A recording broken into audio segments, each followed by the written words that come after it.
സഖാവ്യം ഉണ്ണികൃഷ്ണൻ സിന്ദാബാദ്. വീര സഖാവേ, വീര സഖാവേ,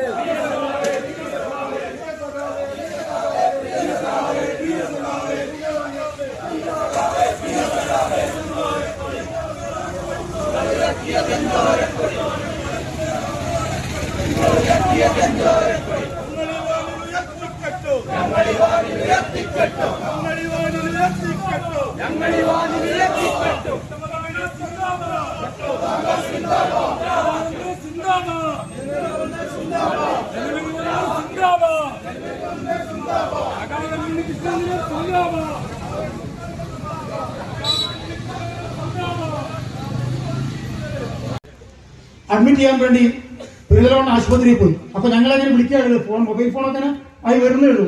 ഉള്ള ഫോൺ വെച്ച് ഉണ്ണിയെ വിളിക്കും. എന്റെ കയ്യിൽ ഫോണില്ല. ശ്രദ്ധിക്കണം, തിരിച്ചു കിട്ടും. അതിയെ വരുന്നുണ്ട്. പക്ഷെ പെരിന്തൽമണ്ണ ആശുപത്രിയിൽ ഇവരെ അഡ്മിറ്റ് ചെയ്യാൻ പോലും അവിടെ ചില ഉദ്യോഗസ്ഥന്മാർ സമ്മതിച്ചില്ല. ഭരണപരം അപ്പുറത്താണ്.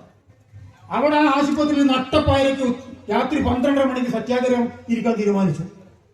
പേടിച്ച് പിൻവാങ്ങിയത്. അതിനുശേഷം അർദ്ധരാത്രിയാണ് ഞങ്ങൾ ഇതുവഴി ഇവിടെ വന്നത്. അന്ന് ഉണ്ണി കാണിച്ച ആ ധൈര്യം. അന്ന് മാത്രമല്ല, പട്ടാമ്പി രാജസ്മാരകം ആക്രമിക്കാൻ 6 ദിവസം തീരുമാനിച്ചപ്പോ ചെറുത്തു നിന്ന ഉണ്ണി. ഞാൻ ഈ പറയുന്നത് ധൈര്യത്തിന്റെ, നല്ല ആത്മധൈര്യത്തിന്റെ, കൂടെ നിൽക്കുന്ന സഖാക്കൾക്ക് നല്ല സംരക്ഷണം കൊടുക്കുന്ന ഒരു സഖാവാണ് ഉണ്ണി. ഉണ്ണിയുടെ ഓർമ്മയിൽ നിന്നുകൊണ്ട് ഇന്ന് വിളയൂരിൽ ഈ പാർട്ടിയെ നമ്മൾ സംരക്ഷിക്കണം. അങ്ങനെ നാനാതരത്തിലുള്ള ഒട്ടേറെ സവിശേഷതകളുള്ള ഏറ്റവും ഉജ്ജ്വലനായ ഒരു കമ്മ്യൂണിസ്റ്റുകാരനായിരുന്നു സഖാവ് എം ഉണ്ണികൃഷ്ണൻ.